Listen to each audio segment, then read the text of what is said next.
There's something fantastic and very kind of symbolic, I think, about Orchestra Field being based in the extraordinary, mystical, ancient setting of Glastonbury Abbey. So it's like there's a kind of magic seeping up through the soil of that environment. A perfect place to create a new little utopia with music at its heart, but with love and openness as its soul.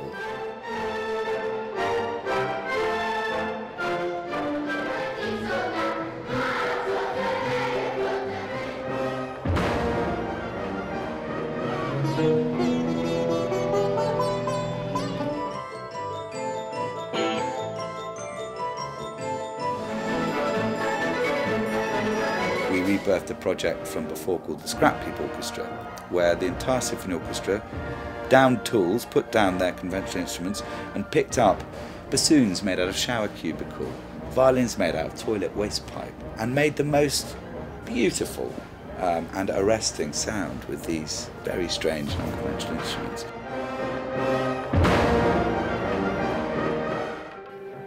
Probably the single most important debut at Orchestra Field was a brand new initiative which only started about 12-15 months ago, which is called the British Para Orchestra. This is the first ever orchestra, as far as I know, not just in the UK but anywhere in the world, which is a pan-disabled group of musicians at the top of their game, prolifically gifted musicians who happen to have disability. Of course, with the Paralympics coming so brilliantly to London this year, it was a heaven-sent opportunity to get this initiative going. So that orchestra, I'm proud to say, did its very first public performance at Orchestra Field. It was an extraordinary moment in time. And a month and a half later, they played at the closing ceremony of the Paralympics in front of a global audience of about 1 billion people. But also, crucially, there was huge encounter and entertainment to be had through other fantastic kind of stellar elements of the festival, like the talk tent, for instance, which was an extraordinary cornucopia of different kinds of people from different walks of life talking about their world and how it relates to music.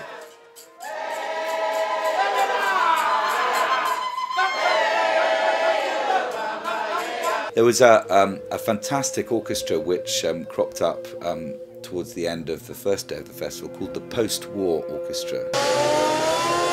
This is an orchestra of instruments, all of which have been made from recycled artillery, armament, bits of military hardware. We launched a national choir competition for community choirs up and down the land. Moving on up now.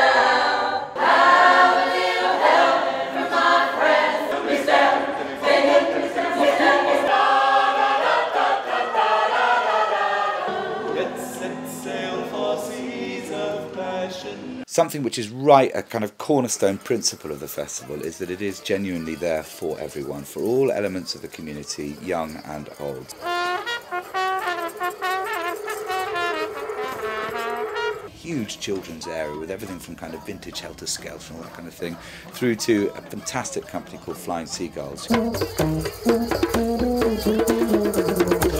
We had a great time, brought some of the children and the kids are simply loving it to bits. And Charles has done a fantastic job. You show me another event, anywhere on the planet actually, where in the course of 1 hour of entertainment, the orchestra can be doing a gig with hip-hop stars like Professor Green and Labyrinth, who are right at the top of their game. 2 artists, by the way, who had never worked with a symphony orchestra before that moment.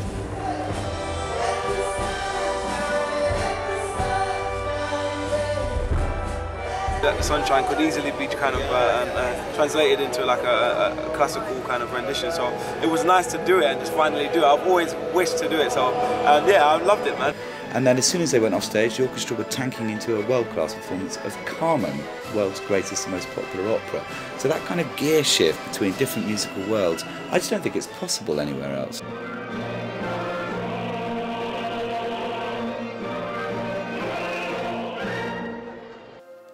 I believe Orchestra Field is a completely unique and new strain of festival. It's got all the energy of a rock event, but with something very different right at its heart. That is an orchestra, but an orchestra that can be serviced, that can work in a number of different ways.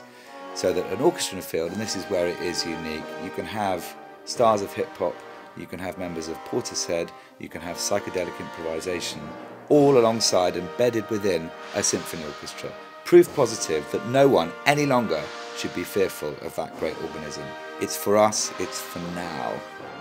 So I think we can genuinely say that this is going to grow and it's going to become a very, very important other cultural event besides the more famous Glastonbury Festival.